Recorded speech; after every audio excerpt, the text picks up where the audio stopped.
Like, he was doing things that were just badass. That was one of the coolest moments of my life. I was really scared, but knowing that Dan had the gun, I did have the rifle, like, we would be okay.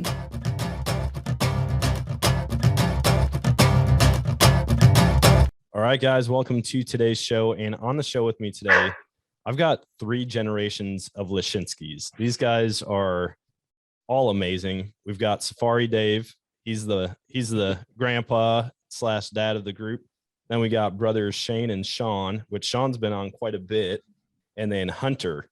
And these guys all kind of welcomed me out to Colorado with open arms, invited me out to their family and friend elk camp, and kind of taught me what big game hunting out west is all about. So thanks for 1, getting me into Western big game hunting, and 2, thanks for hopping on the show, guys. Oh, absolutely. Appreciate it. So why don't we start with this? Why don't you guys talk a little bit about your hunting history, how you guys got into hunting? And I know you guys came from Nebraska, and so you kind of had a similar, like, coming from one of the more eastern states and then discovering Western big game hunting, right? Right. Yep. Yeah, Dad used to hunt for years back in Nebraska. When I started hunting back there, it was just deer hunting was our big game. And now the deer don't look very big after looking at elk. So we kind of got away from the deer hunting. Yeah. So then, Shane, you guys, I mean, you, Shawn, Hunter, the whole family, did you guys also deer hunt back in Nebraska, or were you guys really introduced when you moved out to Colorado? We were introduced to big game hunting out here because we weren't old enough back there to hunt big game. But then we moved out here and went elk hunting with Dad a couple of times, and then finally got to the age where we could go hunting, and just took off from there. Man, we still go back to Nebraska deer hunting every January. Nice. Get some go tags and fill those, but yeah, for the most part, it's elk out here. Yeah. I mean, you guys, when I first met up with you guys, it was, I think, in the Goose Pit is where I met most of you for the first time. And then from there, we hunted. I mean, we smashed birds in that Goose Pit right in the middle of the city. And exactly. It was like the first spot that they could land that had food, but it technically wasn't annexed into the city yet. And so we spent like every weekend just limiting out by 8, 9 a.m. Yeah, for sure. Trying to keep the geese from landing on the highway. Yeah, finding them in the gas station parking lot afterwards, crippled walking around. Yeah, exactly. Yeah, that was a good time. And then you guys invited me out to elk camp, which was awesome because I've been to deer camp, like I grew up in Wisconsin hunting, and so it was a huge tradition. But to see what you guys do, I mean, pulling fifth wheels and toy haulers and trailers, campers, side by sides, everything out there. And the road that we take in is not very forgiving either. No, it was terrible this year. You saw that. Yeah, I didn't think we were going to make it in there this year, but we ended up back in there somehow. Yeah. How long have you guys been hunting that spot? I think it's been 7 or 8 years. 9 or 10. Has it been 9 or 10? Yeah. You guys have it dialed in. Like I wasn't hunting that far from you guys this year. I mean, we could probably hear each other's gunshots at some point. Well, you guys couldn't hear any gunshots from us because we never pulled the trigger. But I mean, we were close enough in a different unit, but we had totally different experiences. Yeah, we did. Yep. Yeah, it was crazy this year. What was your year like out there? I mean, I know, but for the listeners. Oh yeah, we had, I'll bet, I'm sure some of them were the same elk, but throughout the week, I'm sure we saw over 1,500 elk. Some of them were down on private, but a lot of them were on public, just hard to get to. But still ended up getting 6 of them out of there. So just every hill you went over. Yeah, every hill you looked at had elk on it. We just had to figure out how to get in on them and get down in there where we could get to them. Yeah, this is the last year that I hunt a unit away from you guys. We got out there and everyone's all gung-ho, like, we're going to figure this out. And we even stopped by, I don't remember when it was, maybe the night before opener we came, and I was telling you about all the elk that we had been seeing scouting. And then we went through a dry spell where we didn't see an elk on the hoof for like 5 days. Yeah. Yeah, I think it was that Friday night you guys stopped by and visited or whatever, but yeah, it sounded promising for you guys. Shoot, you guys were seeing a couple good bulls and you were camped right in the middle of them. Yeah. Yeah. I mean, we had hoof prints. I mean, fresh tracks right past camp, like 50 feet from the van that I was in, but they just didn't want to show up after that. I think too many people moved in and probably pushed them out. I know a couple hunters busted one group that my buddy Ryan was after. Yeah, it just changed overnight, it seemed like. Yeah, that's crazy. There was a lot of people up where we were this year. A lot of people. We couldn't go or usually go most of the week, but we still figured out how to get in there and get on them. But yeah, you guys. Every year it seems like there's more and more people coming up there. So yeah, I mean it's kind of cool, like seeing all the out of state people that come back year after year, and you get to know them. I mean, we've had people at elk camp that they camp right down from you guys every year. Those boys from California, and then even the guys from Virginia. I mean, or West Virginia. We saw those guys year after year, but it seems like that area is being found out for sure. I mean, you guys have had people back on some of the sketchier roads that you've never really had anybody on. Yeah. Supposedly a couple of years ago, it was in some Colorado hunting magazine as that's the place to go elk hunting. And ever since then, every year it just gets more and more people. A lot of them are afraid to dive in there though, so that works in our favor. They stay up on the roads and we dive down in and get them. Yeah. There's a lot of road hunting. I wasn't expecting that out west. I feel like a lot of people just take the side-by-side trails and four-wheelers and they'll stop in glass if they don't see anything, move on. But even the unit that we were in this year, we ran into, where were they from? I think they were guys from Wisconsin actually. And the one dude was just sitting up on top in his truck. And he's like, yeah, I just sit up here all day long and I look for elk. I never go after them, but I go and find my buddy back at camp and tell him, and then he goes in after him the next day. And they've had a lot of success doing that. But I'm like, so you're just a scout. That's all you do is sit up in glass and everybody else gets to chase after him. And he's like, yeah, it works out. I mean, we get meat out of it. And I think the unit that we were hunting in just isn't great for elk. I mean, most of the guys that were out there had put in for years for mule deer tags, and that's what most of the people were out there hunting. We didn't run into a ton of other elk hunters. So yeah, I've heard that it takes a few years to get a mule deer buck tag in there. I've heard anywhere from 4 to 7 years in that unit.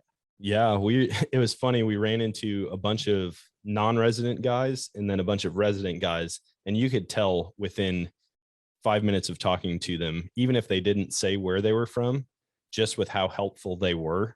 Like all the resident guys were like, oh yeah, if you want elk, they're on the other side of the unit. You go way down over here. And then all the non-resident guys are like, man, we saw some just right there yesterday. And then their buddies are like, dude, shut up. Don't tell them. Yeah, you don't even know where we hunt because we blindfold you every time you go in there. I know. They whack me over the head. Like we're just sitting there hanging out, talking about the game plan. The next thing I know, I wake up in the trailer right next to a side-by-side. Yeah, that's right. No, you guys were awesome. I mean, inviting me out there and showing me the ropes. Shawn, I'll never forget. It's funny because you would always be like, dude, we're going to kill one tomorrow. And I'm like, yeah, okay, whatever. Like we haven't pulled the trigger or had a close encounter yet. And then we go out there and do it. And then I think it was the second year I came out. Tubby's buddy from Nebraska came out and you're like, hey man, I'm gonna get you on a bull tomorrow if you carry my crackers for me. And he got all like offended and was like, what are you talking about? I'm not carrying your crackers. Sure enough, he didn't come out and we went out and killed a bull. And it seems like you guys have the honey hole dialed in pretty good now. Yeah, we do. They're back this year, last day we hunt, we usually hunt Saturday and then pack up Sunday and go home. But that last morning we hunted, Shawn went down deep and got into them. And we were just up in where Hunter killed his first elk and just looking around and shoot, he ended up killing a cow out of there. And we went after 4 bulls up there and they were just running everywhere over there that last day. Yeah, that's a great spot. I mean, I think 2 years ago, we pulled at least 2 out of that back area. Yeah. they just seem to be on a pattern over there. And Yep. like you said, you guys just know right where to go. And it's not even necessarily a matter of getting off the road and dropping in after them. It's knowing exactly where they are once you drop in, because you can drop in, and if you're 10 degrees off on your approach angle, you might never see them. Oh yeah, exactly. That spot Hunter shot his, that's great cover for him too. It's heavy scrub oak down in there. And they could be down there all day and you wouldn't know them, know they were down there. Oh yeah. In the evening, they stand up and shoot, there they are right in front of you. Yeah. Hunter, so you got a cow this year? Yeah, I got a cow like probably within like 100 yards where I shot my bull in the same little bull area. That's awesome. How many years have you been hunting out there? Well, I started going to the old spot probably when I was like 4 or 5. Yeah, he was young. And then That's cool. I just started hunting when I turned 12, started hunting big game when I turned 12. And I shot that bull opening morning. Yeah. Yeah. How many elk have you killed now? I've just killed one bull and that cow this year. One bull and one cow. I mean, that's pretty good. I don't think I had ever seen an elk until I was like 30. So to have 2 already under your belt's pretty good. Yeah. Is elk hunting your favorite thing? Yeah, it's probably my favorite big game. I definitely like waterfowl more than anything, but elk's probably my favorite. Just the elk camp experience all around is a lot better than anything else. Oh yeah. Yeah, there's something about the camaraderie. I mean, even with waterfowl hunting, you can just hang out and BS in the blind, and then exactly. like, hey, everybody shut up, sit down. We all yell at Bo to flag better or flag harder or flag less, and then we pop the lids and shoot them. But elk camp is definitely a different experience. I mean, it's a giant hangout for like 10 days. Yeah. And for the guys that show up a couple days early, even longer than that. But I absolutely loved it. When I first went out there, I was like, this is living right here. We just hang out, tell stories, make fun of people, specifically Bo, which is the only Leschinsky guy that's not in this right now. But yeah, just give him a hard time and then go after elk every year. Shawn made it easy on you. He took you out and killed one right away. So you probably went back and told everybody how easy elk hunting is. I told him, man, elk hunting is a lot of fun. It's different than I expected. It was completely different.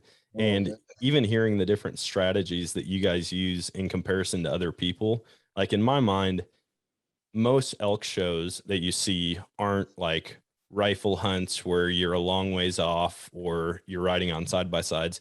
Most elk shows show it in the peak of the rut. You know, you've got a bow in hand, you're in thick, dark timber, you call them, they show up 15 yards screaming. And so like, that's what I had in my mind about elk hunting.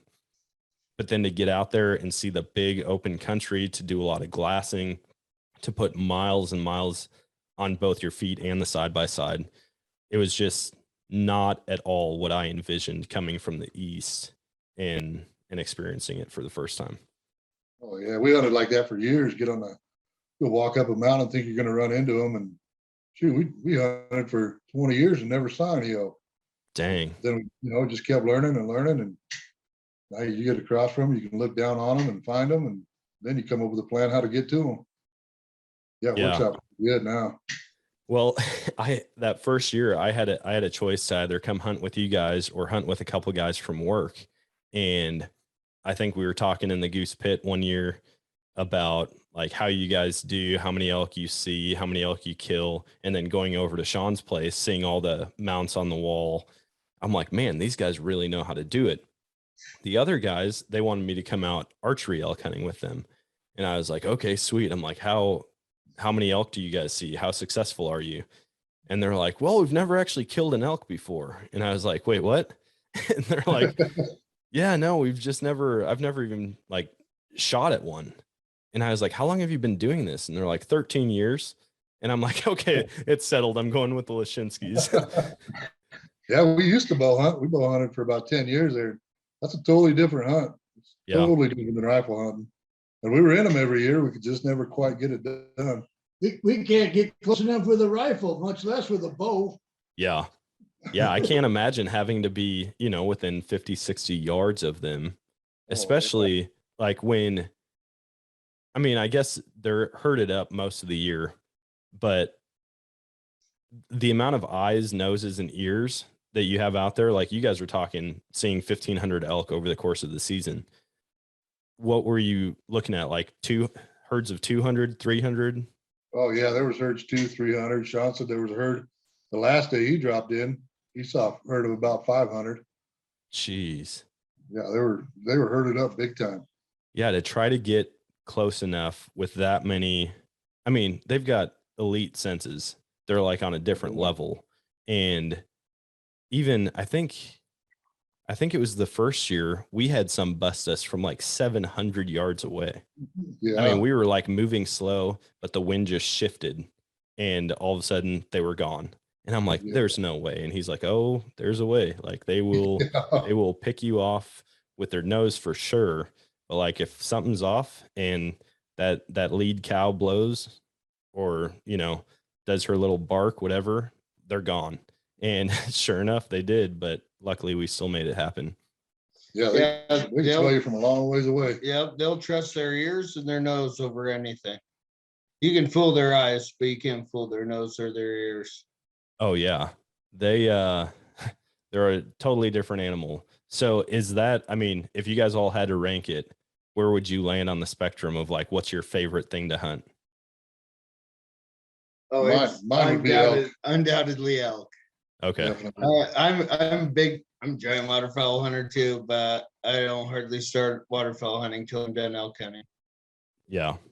Dave, what about you? I mean, growing up hunting Nebraska, do you have a soft spot in your heart for whitetail still? Oh, I don't know, not anymore. I'm getting too old. They got to come to me. Yeah. Yeah. You were talking about that guy that was going out scouting and then telling his buddy to go get him. Yep. We got one of those guys, Dave, but he don't ever leave camp. So.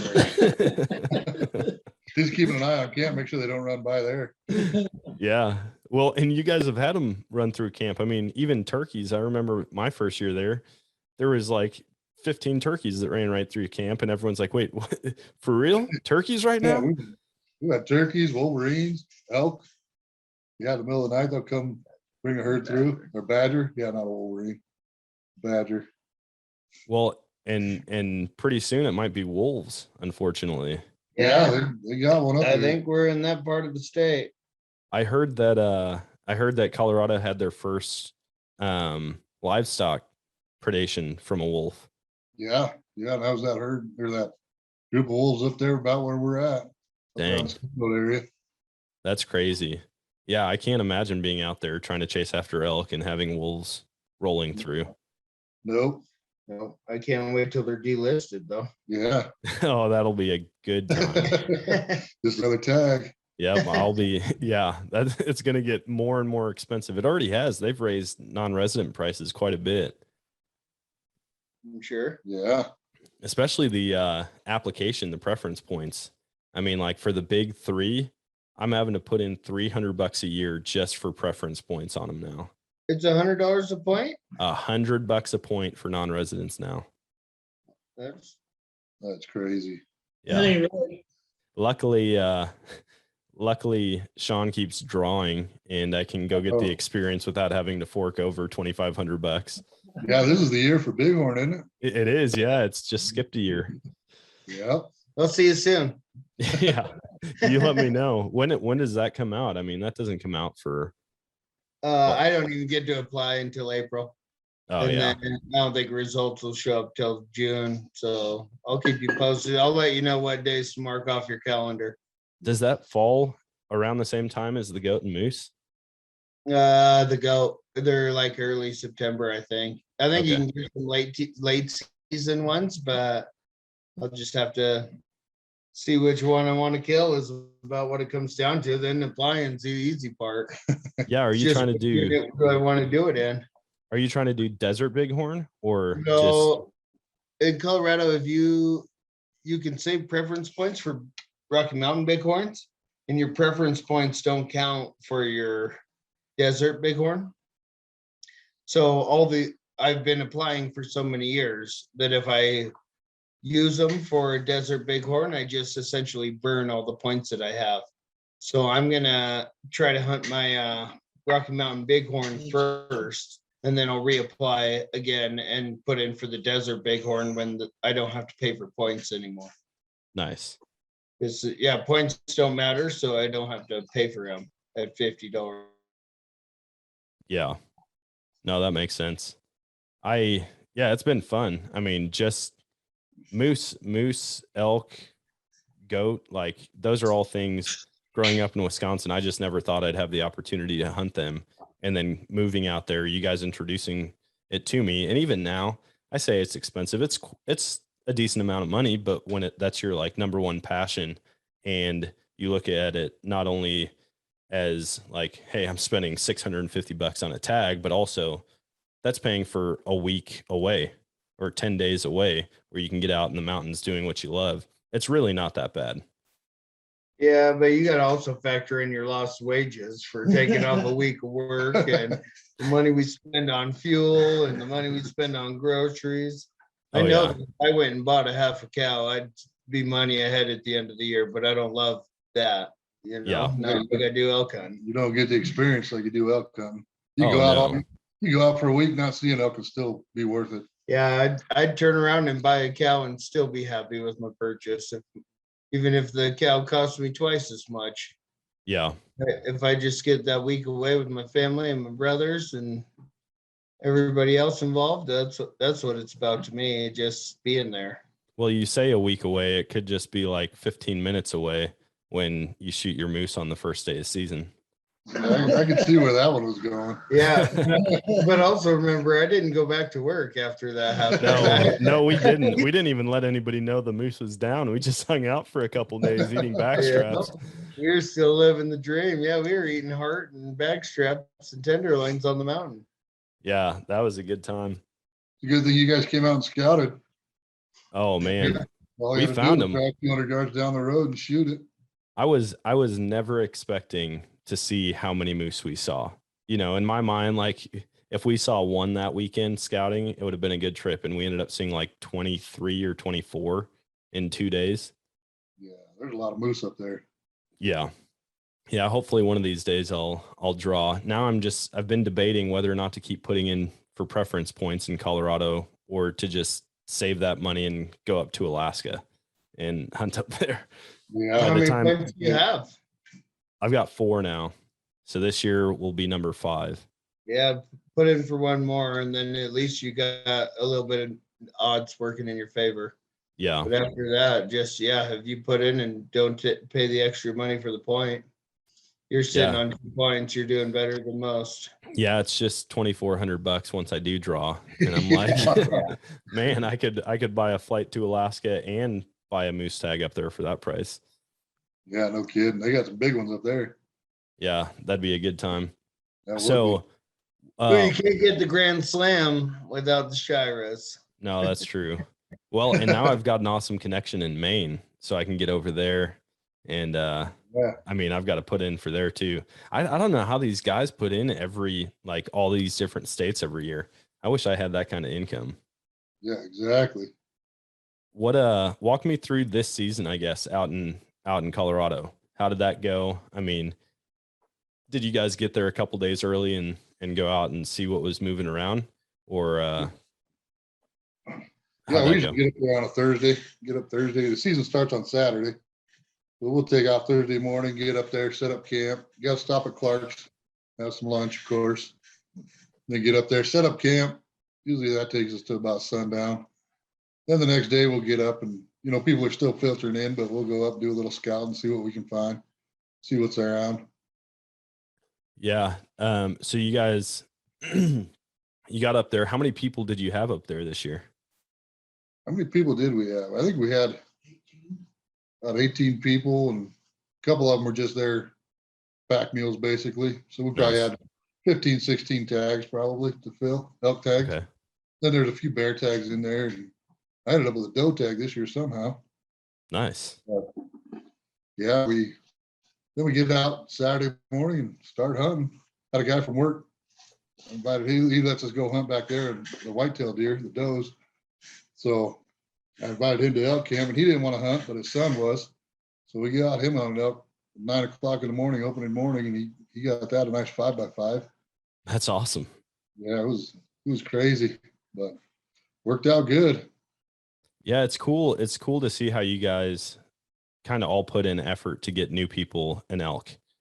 Oh, absolutely. I was definitely thankful for that my first year, seeing, I mean, you and Dan dropping in after I ended up shooting mine, coming in, helping pack out, giving, or, you know, not trying to fight for the spot where we kind of knew that they were. You guys were like, yeah, you guys go after them, no big deal. And it seems like you've got a really high success rate of getting first time elk hunters elk out there. Yeah, we do pretty well, actually. I mean, every year, you know, Addie's first year, she was legal to hunt. She had an elk down opening morning at 8:30 in the morning. Hunter's was the next year. He was legal to hunt. He had one down at 8:45. That's what I mean. That's what I go up there for, man. Let the kids shoot them. Let the people that have never hunted them that want to get into it, try to help them get them in on there. And there's plenty of country up there for everybody to spread out. So we try to get them out there and, you know, try to get all the new guys out. And we have our little line, you know, the person that's due to shoot is the one that hasn't killed one for so long, and let them do their thing. But yeah, as a family, we're more about getting other people interested in it and helping them out, try to get their elk. Then we worry about ours. Yeah. You guys do a great job of that. I mean, Hunter, I can't remember the second year I went out, we shot that elk down in the bottom, and we had like 8 people drop in and help pack that out. Yeah, we had enough people ourselves, and the word got out that you got one down, and yeah, next thing you know, 4 or 5 more guys showed up. Well, the word got out that Jordan got one down, and everyone came down and congratulated him. And then we discovered that it wasn't Jordan's elk. No, that was funny. Yeah. Then we had to recape it, just pictures again. Yeah, I just photoshopped my face on Jordan's body, Yeah. and that's still the picture that I have of me and that elk. That's awesome.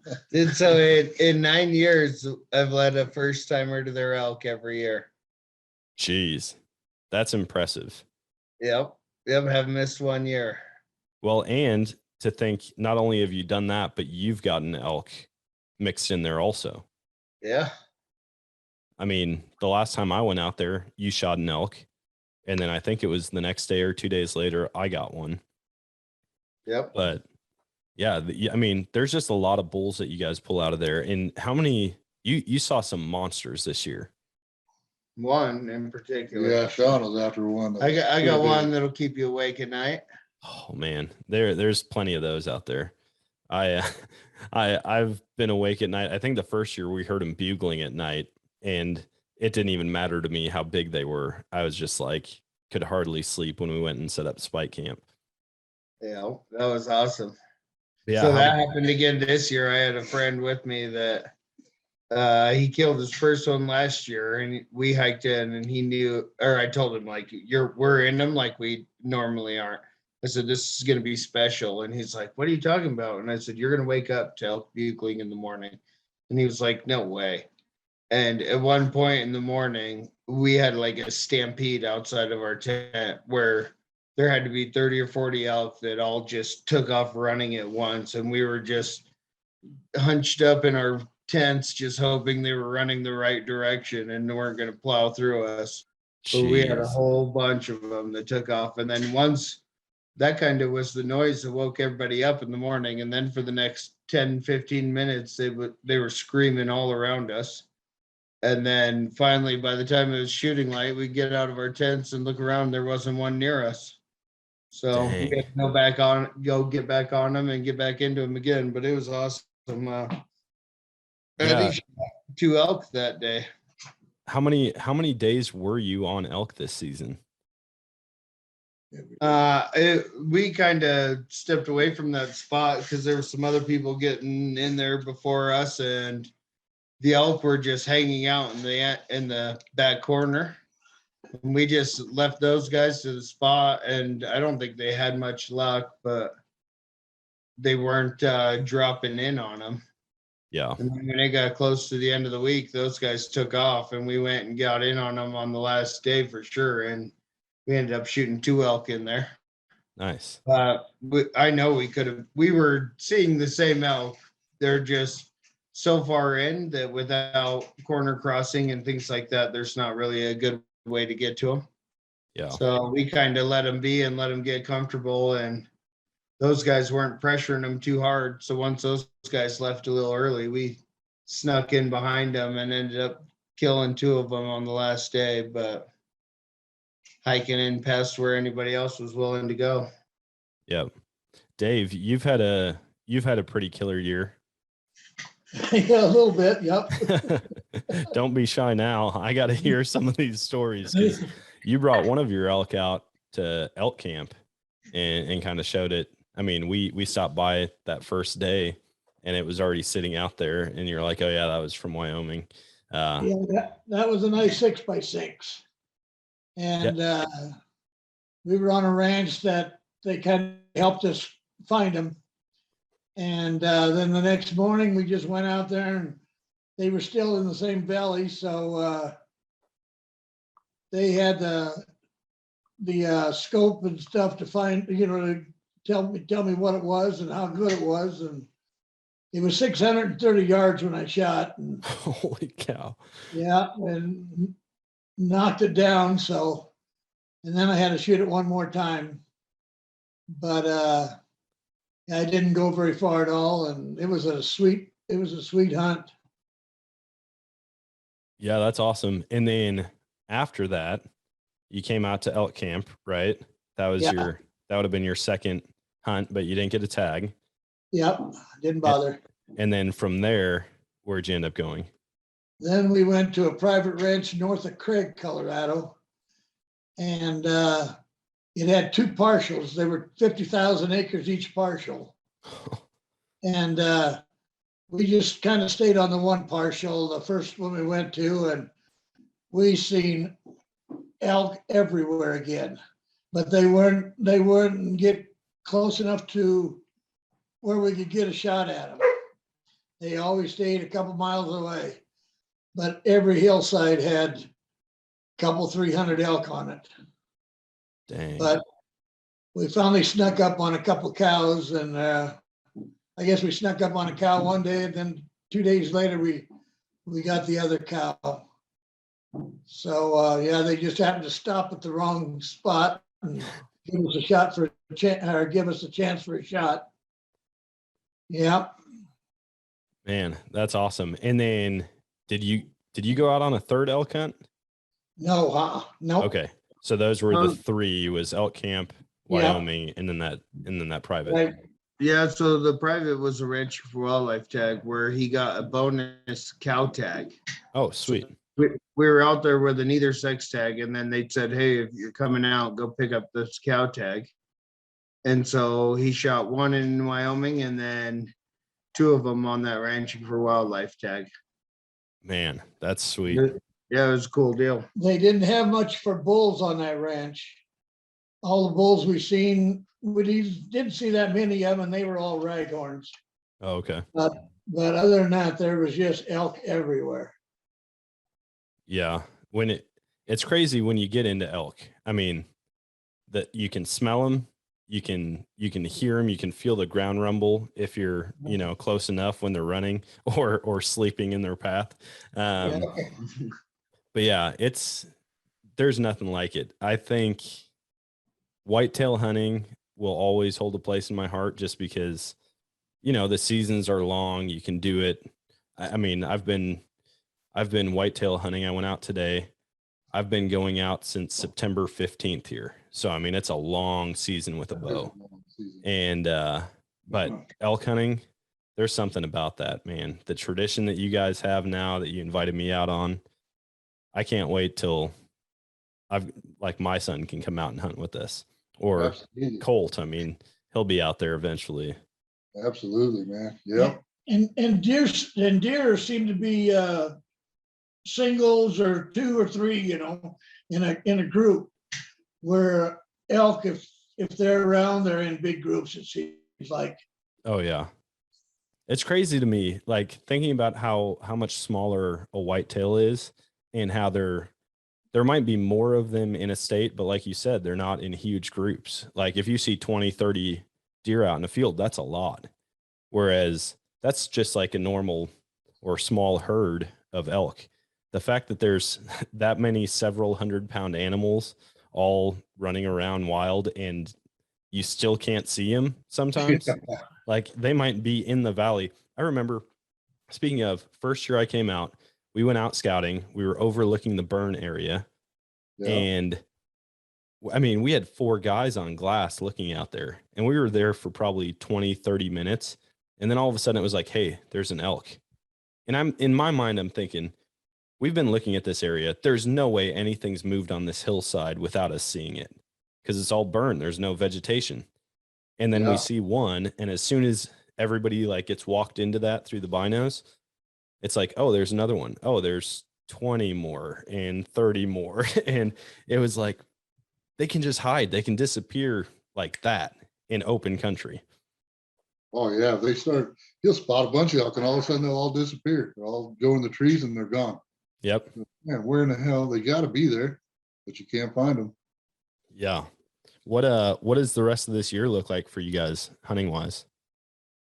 We got some doe tags in Nebraska, taking Hunter and the wife and my daughter and her fiance. And then Shawn's going back there too for some doe hunting. Nice. And after that, it'll be waterfowl. Yeah. Have you guys had an early season yet? For waterfowl? Yeah. Yeah, it's going on now, but Oh, okay. I haven't hunted it. Hunter took his cousin out hunting a couple weeks ago, but no luck there. Okay. Yeah, I know Colorado's got like, is it a double split? Trip 3. A triple split. Yeah. I always forget. It was On so the confusing docks, the hunting out goose there. is open the whole time. Okay. Yeah, and goose was what we really got into out there. That field, man. I'll never forget 8-man limits every weekend, every day of every weekend. Yeah. Yeah, it was 13 weekends straight. We 8-man pit and we had at least 8 people in it. Some days we'd shove 10 in there and just take turns shooting, and we would fill all 8 of them if we had to. What'd they get out of that field that one year? 750 760 geese, I think we shot in one year. Jeez. That's insane. Yeah, and the conservation agents or the CPW, they would show up. I think that one year we had them show up 3 hunts in a row. Yeah. Well, I mean, it makes sense when people are sitting at a stoplight and they hear gunshots and see birds falling out of the sky. People start getting curious and calling.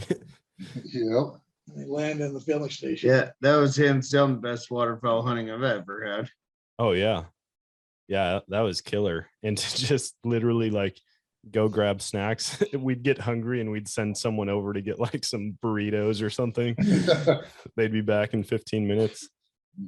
Yeah, and we'd almost be done by the time they got back. We'd have to let them shoot their 5 just so we could all pick up. Yep. Yeah, we did that quite a few times. Hey, Hunter, so I got to talk to you about this contest that you're in, because it's been going on for a while now, but I got a call, I think from both Shane and Shawn about it. And they're like, dude, Hunter needs some help. And I'm like, well, we all know that. But they're like, no, with this contest. So why don't you explain to the listeners a little bit about what you entered into? Yeah, so I want to say it was on Instagram or Facebook or something. I was just scrolling through and there was like an ad about this big game hero hunt. And I kind of looked at it, clicked on it and signed up or whatever, just for fun. I always find those little competitions to do that. And so I did it, and then I got an email a couple weeks later that I was like top 20 in my group. So then I started like looking into it, and then I realized like if you like just vote every day, and then I started moving up slowly, and then there was one day where I moved on to like top 15 or something, and then I looked at, I was like I was in 8th place, I think, and then I looked the next day and I was top 3, and I was kind of confused. I looked and I saw a couple people like bought votes for me or whatever, but Shawn and Shay didn't tell me that they called you to put that on your podcast. And I was listening a couple days ago and I like heard you talking about it. I was like, oh, that's what you guys were keeping secret of me the other day. Yeah. I just like, I mean, scrolling through Instagram, I saw it was a 5-day fully outfitted bull elk hunt in New Mexico. I was like, dude, that sounds sick. And then $25,000 cash. Like, Oh yeah, just throw might- that in there on top of it. yeah, might as well just sign up for it. Yeah, Yeah. when we first talked about it, he didn't even care about the money. He just wanted to hunt. Oh, I know. I'm like, dude, you could I'd split it with somebody. If it was me and like one other person at the end, I'd be like, listen, let's just split this. You take the cash, I'll take the hunt. We won't have to like one gets everything and the other gets nothing. I'd be more than happy with that. So where does it stand right now? What place are you in? Last time I checked it on the way here. I think it was still in 4th, Okay. but I think it ends Thursday, and I got to be in first place in my group to move on. So Okay. So we got to get you. Oh, so they're not doing like top 3 or anything. It's just one No, it's person. top 5, and then you're moving on. Okay. So yeah, I'm in top 5 right now. So the top 5 are competing for first place to move on to, I want to say it's quarterfinals. Okay. So we need people to get on and vote. And that's on the Big Game Hero website. So what I've been doing, I've been putting the link in all of the podcast descriptions as well as the bios for both my TikTok and my Instagram accounts. So any listeners, they can go on there, they'll vote for you. And then on top of the daily vote, so you get one free daily vote, right? Yeah. And then you can buy additional votes. And it's like a habitat vote or something like that, it's called. Yeah. It's like it's a minimum of $10, and you get a vote for every dollar you spend. Sweet. And there's been a couple times where they do like 2 for 1. So like if you spend $1, if you spend $10, you get 20 votes. Oh, sweet. They only do those for a couple hours at certain times. Okay. And then all of that additional money goes towards some type of conservation program or habitat Yeah. improvement. Yeah, I think that's where it's just going to the conservation offices or whatever. Nice. I mean, that's a cool way to do it. Not only enter in for a contest, but also raise some money for a good cause. Yeah, exactly. Yeah. Well, I'm hoping, fingers crossed, that everything goes well with that you move on. When does the entire competition end? Do you know when you find out? I think it's January, mid-January sometime. Oh, okay. So only a couple more weeks. Yeah. Dang. Well, hopefully everyone listening to this can get on and vote for you right away and keep doing that every day. Yeah. I appreciate you putting it on everything, dude. Trying to get it out there. Yeah, man. I mean, you guys have helped me out in so many ways. That's the least I could do. So if you get this hunt, what would that mean to you? I mean, obviously it would be another hunt. Does the hunt happen this year? I think it's next year. Okay. Late next year. Yeah, 2022. Nice. And so it's a fully guided hunt for 5 days Mm-hmm. in New Mexico. Yeah, on the, what is it, Ted Turner Vermejo or something? I don't know how to say it, but it's a Okay. Ted Turner Ranch. I know it'd be worth it for sure. Yeah, I mean, any free hunt's great, but to Exactly. be a fully Especially guided hunt on a private yeah. ranch, man, that's exciting. I'm hopeful. Hopefully we can get you to that first place spot, not only now, but also in the quarterfinals, semis, and finals. And I'm excited to hear how that goes. If you get it, we're definitely doing a podcast about it. Just a heads up. Sounds good. Well, you can take a few hunters with him, so you should probably plan on being there. Yeah, you just can't have it compete with your bighorn hunt. Well, What happens why you there? might You need draw a to be there. bighorn. That'd be That'd be a cool hunt for a 16-year-old kid, though. Yeah, exactly. Bucket list yeah. this young. hunt of a lifetime. Try to get one bigger than Papa Dave's. Is yours the gold standard now, Dave? Yeah, I think it is. Yep. You've got the elk to beat, huh? That's exciting. Were you able to put that in the big bull Nope. pot? Nope. No. He tried, though. Don't think he didn't try. I bet he did.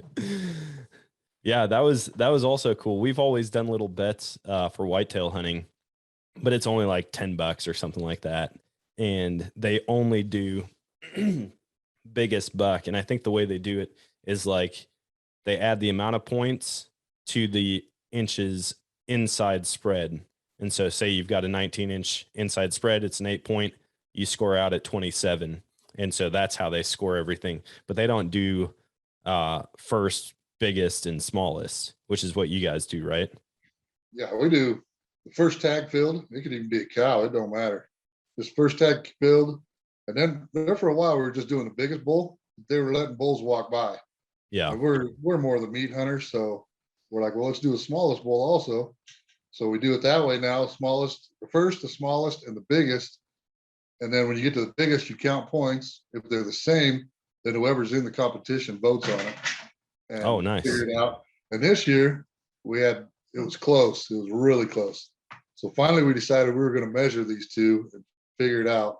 And they were exactly the same points except for the spread. One was 4 inches wider. So Dang. Addie won the biggest bull by 4 inches. How did everybody put in this year for the pot? Pretty close. Yeah, there was Yeah, there's- $1,600 in it. Jeez. Yeah. Cause you guys do $100 a piece, Yeah. which is amazing.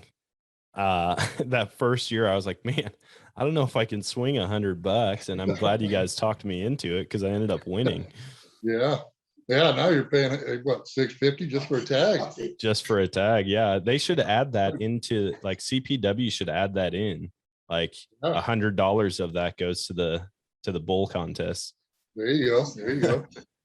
Yeah, I mean, we got a big camp. There's a lot of guys hunting, but it's a lot of area. And when you get one down, you don't have to worry about getting it out by yourself. Yeah. Two guys getting it out. You know, you just make a phone call or shoot a text out, and next thing you know, there's people diving in there. Yep. Makes Well, it I nice. mean, I thought it was cool that you guys not only help each other out, but also like other hunters out there. I think the first year I was out there, it was a couple days before the end of season, and Nate got a hold of you guys, and he's like, "Dude, I've got a bull down back in this hole. Any chance you could come help?" Well, we go up to the top of the mountain every night to get cell service to message, whoever's back home, wives, kids, whoever. And you guys saw that he had sent you that message. We didn't get down to him till like 11 at night, I think it was.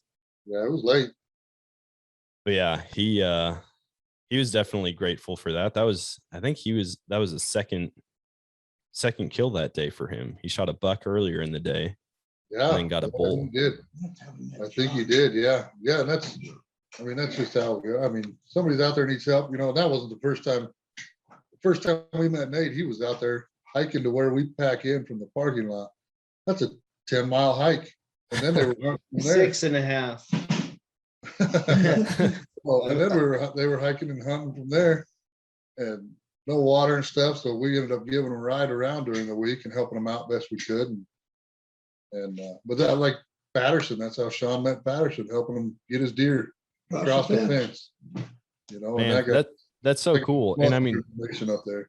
yeah, those are lifelong connections that you guys are making just because you want to lend a hand to whoever needs help. Oh, absolutely. Yeah. Yep. Yeah. I mean, pay it forward, they'll come back around. Oh You yeah. might need help sometime and somebody comes by and, oh yeah, I'll help you. Yeah. We had an opportunity to do that this year. Me and my buddy Tony, we were driving some roads. It was a unit that I'd never been to, that none of us had been to. And so we were just trying to drive around, find out where we could get access on different spots, where we could hike into. And we came across this dude, and he had out-of-state plates. We stopped and talked to him, and he's like, man, we just shot a bull on top of this mountain this morning. And I came back, I think it was his brother or his brother-in-law maybe was up on top dealing with it. And we're like, man, I mean, this guy was a big dude, and he was about to walk up like a straight up mountain. And I'm like, do you have Onyx? Do you have anything? He's like, no, I don't. I pull it up and I'm like, I'm pretty sure we can access that if we drive around. It might be a 45-minute drive, but we might be able to get right on top of where you shot that. And he's like, oh, okay, well, I got to get up. I mean, I've got to head up there. I don't know for sure. And I was like, well, listen, if we end up getting close to that spot, we're going to go look around up there anyways. If we end up getting close to that spot, we'll help you out. Sure enough, we get up to the end of this 2-track. I mean, and it's narrow. It's like brush scraping the whole way. And we get to the end and we drop down, and I see an orange vest hanging in a tree. And then I see this dude walking up towards it. And I'm like, there's no way. We were 200 yards tops from it. He just got done hiking. It took him like an hour and a half to hike up it. And we just drove around and ended up meeting him up there and helped him pack it out, got everything up to the side-by-side, dropped it all the way down off at camp for him. And you should have seen the look on his face. He was just like, oh my gosh, thank you so much. He had already hiked that twice that day. Yeah, absolutely. Yeah, that onyx is clutch, man. That's yeah. a game changer. Yeah, it's definitely changed. I'm just afraid that one day someone's going to hack into like my onyx. Like, could you imagine that? They could hack into my bank account. I've got nothing to give up there. But if you find out all my good hunting spots, it's going to be an issue. Yeah, be fight words there.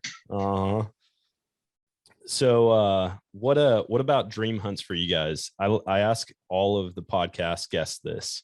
If you could hunt anything anywhere with any weapon, what would it be? Ooh, That's a tough one there. I'd almost have to say Alaskan moose. Yep. Yep. Bow or rifle? Rifle. Okay. Yeah, rifle. It'd be cool to get one with a bow, but I don't know if I could even draw one back now. Have you have you thought about making that hunt happen? Oh yeah. Just, there's always something going on. I don't know. I just need to set some time apart and set some money aside and do it. Do you know? So I've had a lot of people actually say Alaskan moose. That's my number one. I want to shoot an Alaskan moose with a bow, and I want to do it in the middle of like as far away from civilization as I can get. Absolutely. But awesome. I want to do a fly in. They drop me off with pack rafts and then float a river all the way back to whatever town. Would you do something similar? Would you do like a horseback hunt? Would you do side by sides? So Dan, first of all, I probably owe you a couple hunts. You let me know when you're ready to do that, and I'll go with you. I'm ready whenever you are. On my biggest hunts. Listen, we've been talking about this, and it's been next year for like 4 years now. So I'm ready. Whenever you're ready, I'm ready. Well, let me know. I'll hunt a bighorn and a moose next year if I need to. Ooh, deal. Yeah, we talked about that a couple of years ago, and then I think we actually sat down. He called me up, and I met you at a bar at one day after work, and we sat down and like actually got some details together for it. And you're like, this is happening next year. We are making it happen. And then the next year you drew a mountain goat tag. And so it was like, nope, it's not happening this year. We'll do it after. Yeah, I had a baby on the way too. So the cards were pretty stacked against me. Yeah, it's been a couple of years now of little things here and there that make it not happen, but I'm down. I mean, I want to go soon, like next year, the year after. I don't think I want to wait 3 years. So you figure out which of those two works for you. You just tell me what works for you and I'll be there. All right. I will. You helped me out on the biggest hunts of my life. So I'm all for it. Nice. If there's anybody I want in the woods with me, it'll be you. Heck yeah. And I know how to operate a camera. So we can video stuff too. Nice. Well, and we don't have to worry about you wrecking the side by side in Alaska. Oh, come on, man. Yeah, you don't know how to operate one of them, do you? I think we already covered this in a previous podcast. Okay. No, that was rough. Especially, it wouldn't have been nearly as bad had Shawn not been like, hey, look out for that log right before we hear. I'm like, oh no, I definitely hit that. Okay. So Shane, we've got yours. Hunter, where are you at? What would be your hunt of choice if you could do anything, anywhere, any weapon? African safari or a red stag. Actually, probably a red stag. I've always wanted to hunt a red stag. Red stag, like in New Zealand, then? Yeah, that'd be a good one. Yeah, definitely not in America. I don't even know if they're here, but you can go down to Texas and shoot a red stag.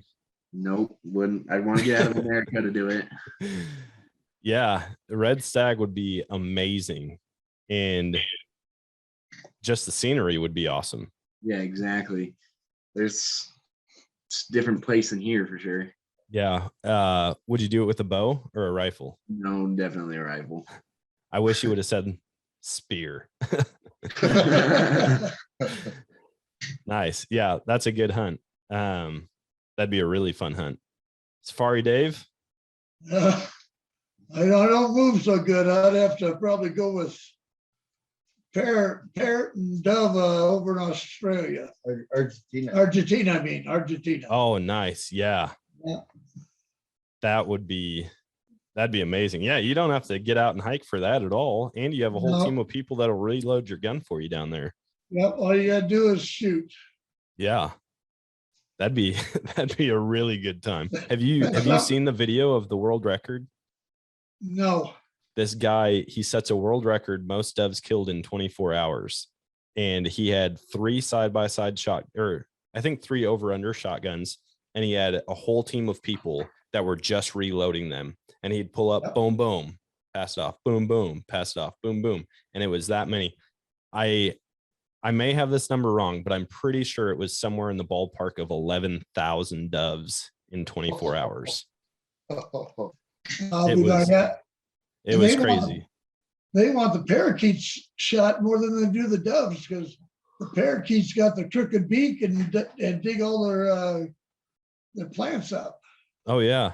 Well, I mean, I think that's the farthest south that they fly in their migration. So the numbers are so concentrated that they'll tear up crop fields in Yeah, one day, like one morning of being in there, they'll Yeah. just decimate it.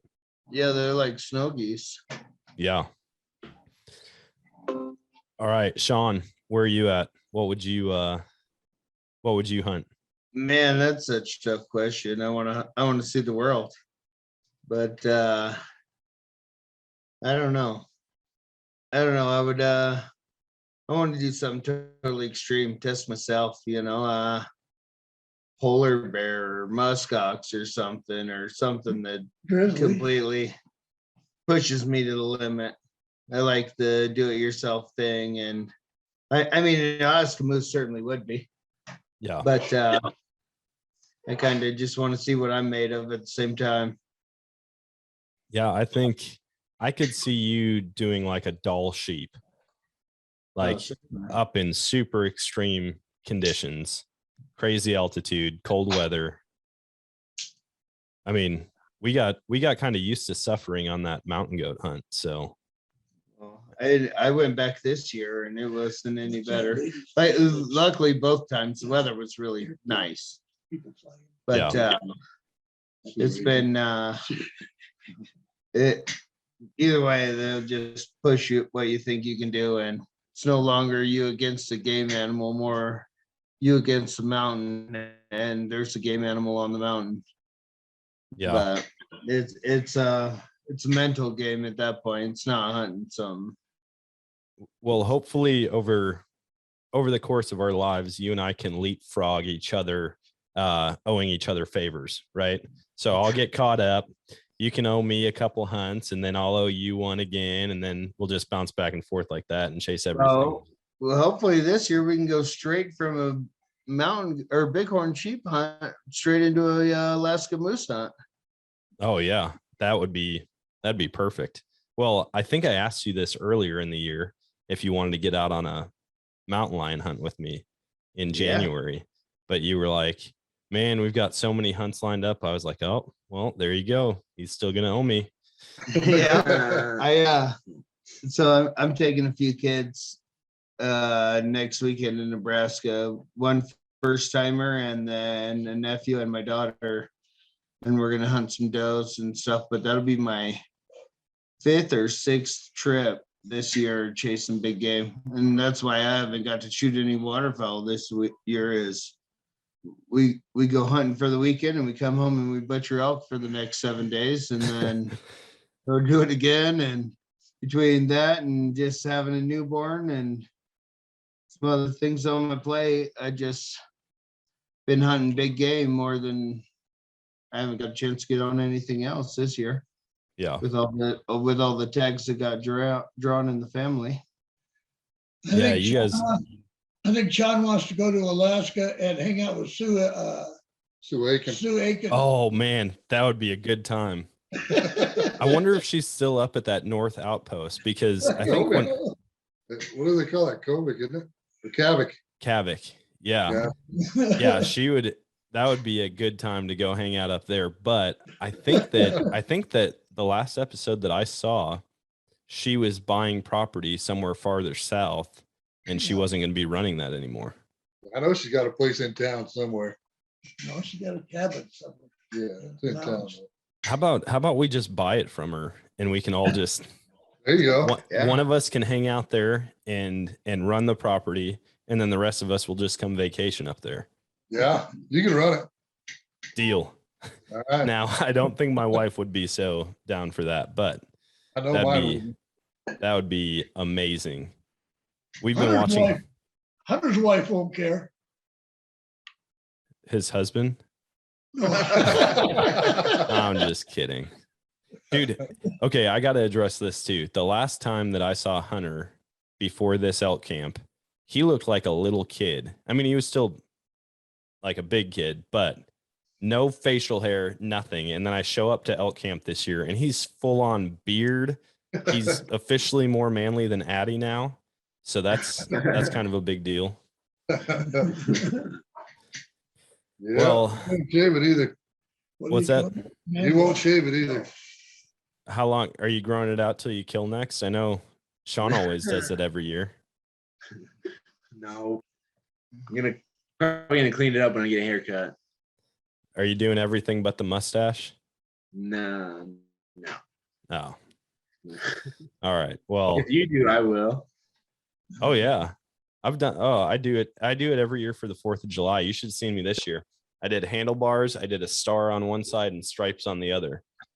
Nice. Yeah. And then after that, I just shave everything but the stash until it grows back. But now it looks a little different. You can see all 4 of my chins when I shave it clean. So Yeah. well, guys, we're over an hour. We could talk forever. I mean, we spend 10 days a year talking about hunting stories just at elk camp. But I want to say thank you guys for hopping on the show. I do a segment at the end called Emptying the Chamber. So this is an opportunity for you guys to share anything you want with the podcast listeners as a sign off. It could be advice, a joke, a story, whatever. Well, I would say one thing is always try to help the young hunters out. For the first year, second year, hunters, make sure they get a positive deal out of the hunt. Yeah. Yeah, that's awesome. I mean, and you guys live that out for sure. Yeah, that's what I was thinking. Going to echo that. Just, man, if you know somebody that wants, even thinking about getting into hunting, just take them with you. You know, they never know until they're out there. You know, give them a chance, and if they don't like it, whatever, you tried it. If they do, right on. That's just another guy out there. You know, just especially kids. You know, try to get them into it. So we got generations of this going instead of slowly deteriorating to nothing. Yeah. Yeah, man. Hunter, Shawn, what about you guys? You know, I'm avid about taking first timers or helping anybody else. So definitely that, and just be safe, you know, keep your finger off the trigger. Yep. Man, I don't know. Come up with something. Yeah, I'm just gonna, like trying to pass on the tradition of elk camp, keep that going, pass it on to my kids. Hopefully they keep it going with their kids. Yeah. Yeah. I think it'll be cool if, 50, 60 years from now, our kids and their kids are out at the same spot that Absolutely. we're hunting, talking about old stories and who's got the biggest bull of all time and keeping a tally. Do you guys have any type of logbook of what's been killed what year? No, we don't. We just Memories. finished the year. Yeah, we got memories of it all. I think it'd be fun to just kind of document it. I've heard of people doing like a hunting journal of all their hunts, but it'd be cool to have almost a book where we can write down like on which day each season who got what, if it was their first time, if they were a returning person. I think that'd be cool. That But would be I think easy. It'd be easy to do too. We ought to Oh, just yeah. do tally marks on the side of the wall tent. Oh, that's good too. Yeah, you can write your name underneath it if you get one that year. The problem is you guys got such a big wall tent this year. It's going to make it look like we've killed absolutely nothing. No, we would have to do it on the old wall tent and Yeah. keep the new one clean for a while. Yeah. Now we that's a just good mark it thing. on. Now we just mark it on Onyx. So if you pull up our Onyx, there's all kinds of spots where we killed up. But Yeah. Yeah. We can't advertise that though. no, nobody gets to see our Onyx. Yeah. Yeah. Yeah, if you Um, saw my Onyx, it would look like somebody patterned their shotgun on a map. Yeah, it does. I think I would leave everybody going along the same lines as what you guys were saying. Just keep it positive out there. When you take someone out there, especially if it's their first time, don't put so much pressure on actually killing something. Like, just help them have a good experience and stay positive the whole time. Because I know for a lot of people, that first hunt is going to be a big factor in whether or not they continue to go. Absolutely. That and like when you're hunting the public land, man, just get along with the guy that's hunting next to you. Whatever, you know what I mean? Like Stephen Rennell always says, there's two people you're hunting with, your buddies and the rest of the assholes out there. But the thing is, man, we're all out there trying to achieve the same goal, man, help each other out and at least like don't be the dick. You know, I've run into a lot of situations where somebody just comes out yelling at you, and at the time you're doing the best you can to create your own success, and you got somebody else that just ruins your public land experience. And it's unfortunate those people are around there, because we for sure just try to make sure that anybody that we come in contact with, we're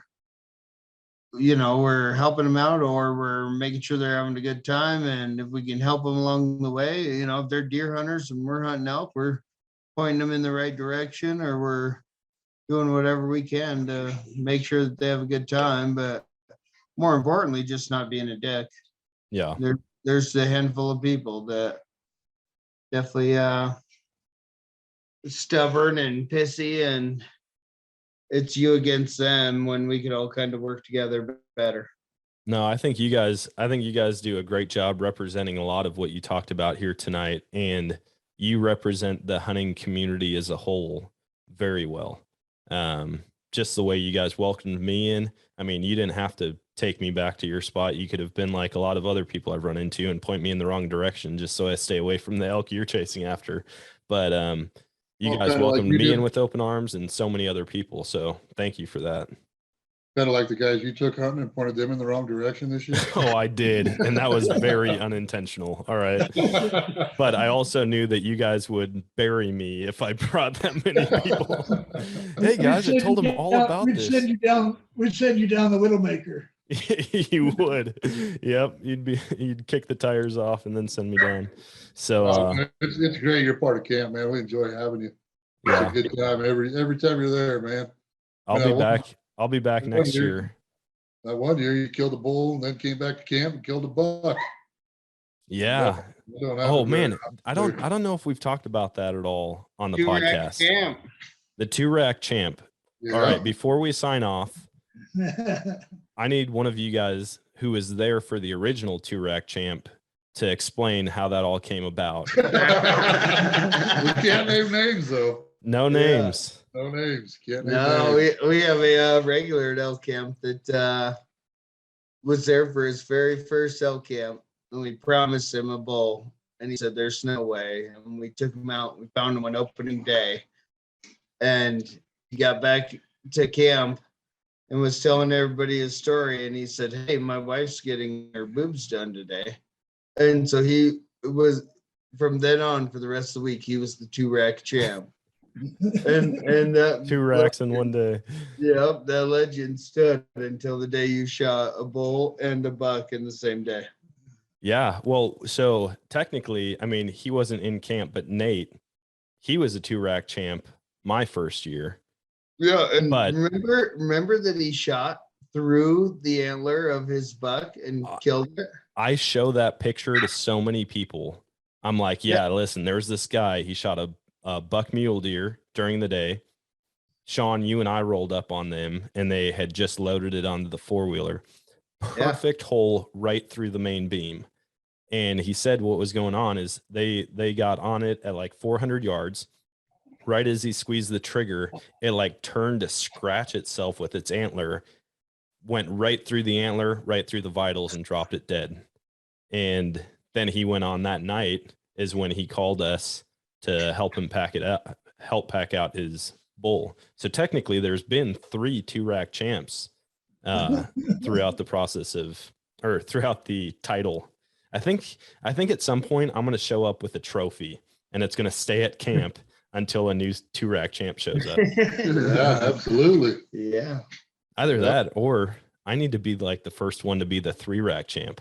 I'll have my wife get hers done, and then I'll try to get a buck into bull. There you go. There you go. Is there an age limit on that one rack you're talking about? On what? On the rack you're talking about? Oh gosh, an age limit. Hey, Can I plead the 5th?